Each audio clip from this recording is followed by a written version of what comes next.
Hi, I'm Terry, and I'm nuts about stamping. I'm back today with another Sundays with Sizzix project. It's this Christmas card?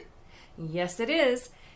This card I made as one of the cards that I'm going to be featuring at an upcoming class, Christmas in July. It's going to be Tuesday, July 27th at 6 p.m.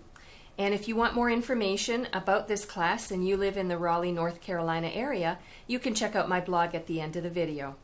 Here's what you need to gather together to make this Christmas card. You're going to need your Big Shot. You're going to need your decorative strip cutting pads, your decorative strip spacer, and the decorative strip that's called Swirly.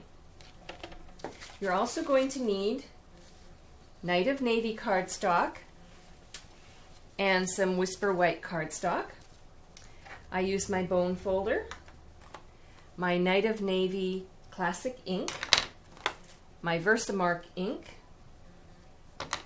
I used my two-way glue pen.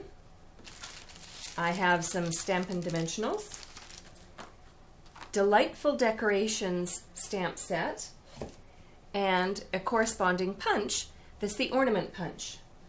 And then, of course, I used my snail adhesive.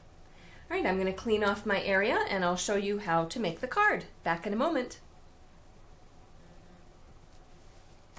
All right, I'm back. Now, I'll show you how to make the swirly strip.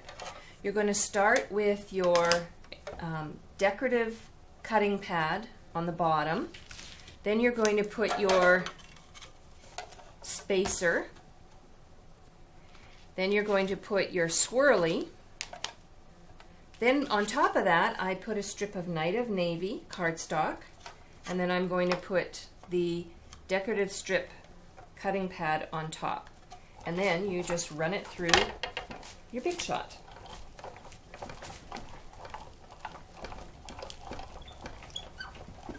There we go.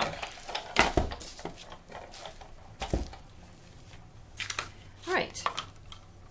Then you can see that it has beautifully cut out the swirly die, or the swirly piece of cardstock, like so. Okay, I'm going to set that aside and bring in one that I used to make the card yesterday. So you can keep this. This would make a beautiful piece for a scrapbook page, but what you're going to end up with is the swirly, like this. And it's going to be longer, of course. It's a 12-inch long piece of swirl. And what I did was I cut it in half. So for one strip, you can make two cards. Let me bring this in. And of course, each card's going to look slightly different, which is kind of neat too. So what I did was I adhered it on to the Night of Navy. And then I left just some pieces that could be movable on the card. All right, so here's how I completed the card. The first thing I did was I adhered the Night of Navy cardstock to the Whisper White card base. And then I took my Versamark, and the Delightful Decoration stamp set has a beautiful little centerpiece for an ornament, but I used it with my Versamark and stamped the background. You may not be able to see it on the video. If you go to my blog afterwards, you'll be able to see it there. I'll have a close-up of the card. Then I adhered the swirly strip that I cut in half, and I attached it with my two-way glue pen and just put little spots of glue along it. So again, it would be sort of a little bit of a dimension it would lift off. Then I stamped and punched out using my ornament punch the three ornaments, and I adhered them to the card front using Stampin' Dimensionals because I wanted to have them a little bit of lift off the page.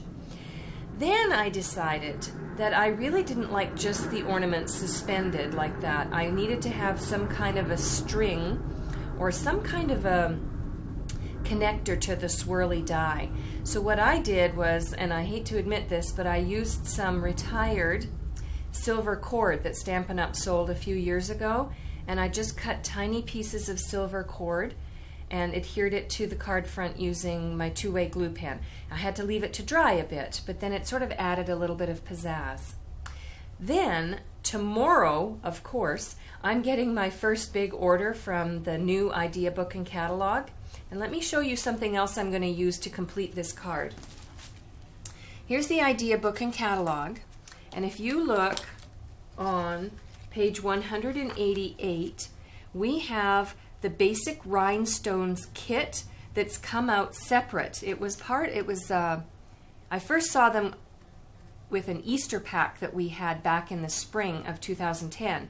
But now you can get a pack of jewels or rhinestones just all by themselves, 150 for $4.95. So when that arrives tomorrow, what I'm going to do is peel one off the pack and put it in the center of this ornament, and then another one in the center of that ornament, and that'll add just a little bit of bling. Now obviously this card takes a bit of time to create, so I won't make these in bulk for Christmas this year, but I sure will send them to special friends and my family. For a complete list of the supplies I used and the measurements, please visit my blog, www.nutsandutzaboutstamping.com. While there, don't forget to subscribe to my customer newsletter. My goal is 1,000 newsletter customers by the end of this catalog year. You can also place an order with me, or you can see other project ideas. I'm Terry. I'm nuts about stamping. See you next time. Bye for now.